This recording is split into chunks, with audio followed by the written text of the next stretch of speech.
Discours de Carnot contre l'établissement de l'Empire. 3 mai 1804, 13 Floréal en 12. Je suis loin de vouloir atténuer les louanges données au premier consul. Ne dussions-nous à Bonaparte que le code civil, son nom mériterait de passer à la postérité. Mais quelque service qu'un citoyen ait pu rendre à sa patrie, il est des bornes que la raison impose à la reconnaissance nationale. Si ce citoyen a restauré la liberté publique, s'il a opéré le salut de son pays, sera-ce une récompense à lui offrir que le sacrifice de cette même liberté ? Du moment qu'il fut proposé au peuple français de voter sur la question du consulat à vie, chacun put aisément juger qu'il existait une arrière-pensée et prévoir un but ultérieur.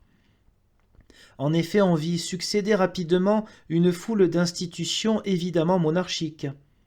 Mais à chacune d'elles, on s'empressa de rassurer les esprits inquiets sur le sort de la liberté, en leur protestant que ces institutions n'étaient imaginées qu'afin de lui procurer la plus haute protection qu'on pût désirer pour elle.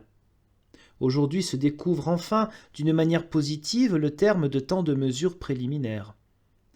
Nous sommes appelés à nous prononcer sur la proposition formelle de rétablir le système monarchique et de conférer la dignité impériale et héréditaire au premier consul. Je votai dans le temps contre le consulat à vie. Je voterai de même encore contre le rétablissement de la monarchie, comme je pense que ma qualité de tribun m'oblige à le faire. Tous les arguments faits jusqu'à ce jour sur le rétablissement de la monarchie en France se réduisent à dire que sans elle, il ne peut exister aucun moyen d'assurer la stabilité du gouvernement et la tranquillité publique, d'échapper aux discordes intestines, de se réunir contre les ennemis du dehors, qu'on a vainement essayé le système républicain de toutes les manières possibles, qu'il n'a résulté de tant d'efforts que l'anarchie, une révolution prolongée, ou sans cesse renaissante, la crainte perpétuelle de nouveaux désordres, et par suite un désir universel et profond de voir rétablir l'antique gouvernement héréditaire, en changeant seulement la dynastie. C'est à cela qu'il faut répondre. J'observerai d'abord que le gouvernement d'un seul n'est rien moins qu'un gage assuré de stabilité et de tranquillité. La durée de l'Empire romain ne fut pas plus longue que ne l'avait été celle de la République. Les troubles intérieurs y furent encore plus grands, les crimes plus multipliés. En France, à la vérité, la dernière dynastie s'est soutenue pendant 800 ans. Mais le peuple fut-il moins tourmenté ? Que de dissensions intestines, que de guerres entreprises au dehors pour des prétentions, des droits de succession que faisaient naître les alliances de cette dynastie avec les puissances étrangères. Du moment qu'une nation entière épouse les intérêts d'une famille, elle est obligée d'intervenir dans une multitude d'événements, qui, sans cela, lui seraient de la plus parfaite indifférence.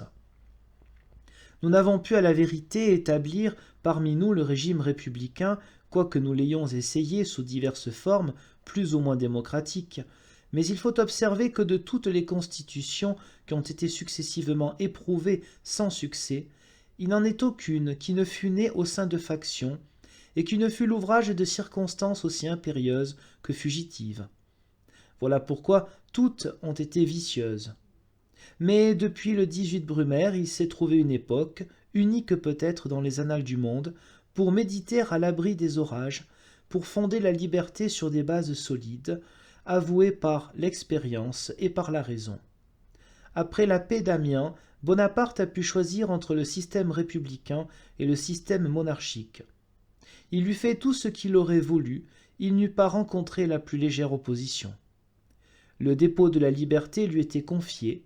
S'il avait rempli l'attente de la nation, qu'il avait jugé seul capable de résoudre le grand problème de la liberté publique dans les vastes États, il se fut couvert d'une gloire incomparable. Il est très vrai qu'avant le 18 Brumaire, l'État tombait en dissolution, et que le pouvoir absolu l'a retiré des bords de l'abîme.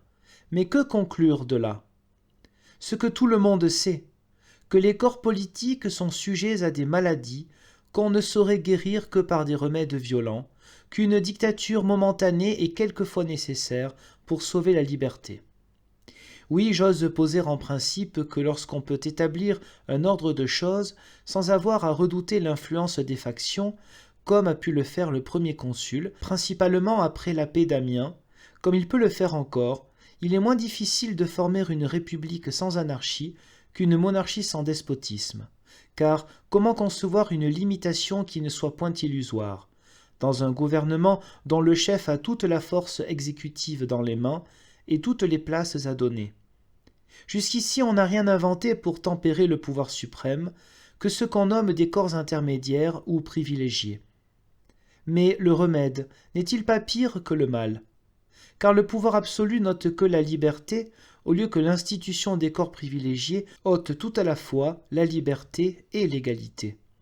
Sans doute, il n'y aurait pas à balancer sur le choix d'un chef héréditaire s'il était nécessaire de s'en donner un. Il serait absurde de vouloir mettre en parallèle avec le premier consul les prétendants d'une famille tombée dans un juste mépris et dont les dispositions vindicatives et sanguinaires ne sont que trop connues. Le rappel de la maison de Bourbon renouvellerait les scènes affreuses de la Révolution, et la proscription s'étendrait infailliblement soit sur les biens, soit sur les personnes de la presque totalité des citoyens. Mais l'exclusion de cette dynastie n'entraîne point la nécessité d'une dynastie nouvelle. Espère-t-on, en élevant cette nouvelle dynastie, hâter l'heureuse époque de la paix générale? Ne serait-ce pas plutôt un nouvel obstacle? A-t-on commencé par s'assurer que les autres grandes puissances de l'Europe adhéreront à ce nouveau titre? Et si elles n'y adhèrent pas, prendra-t-on les armes pour les contraindre?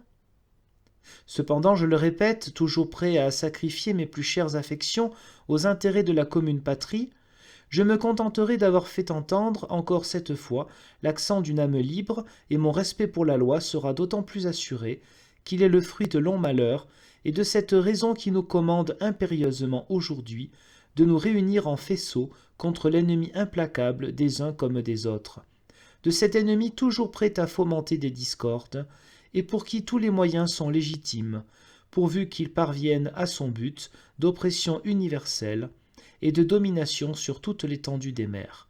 Je vote contre la proposition.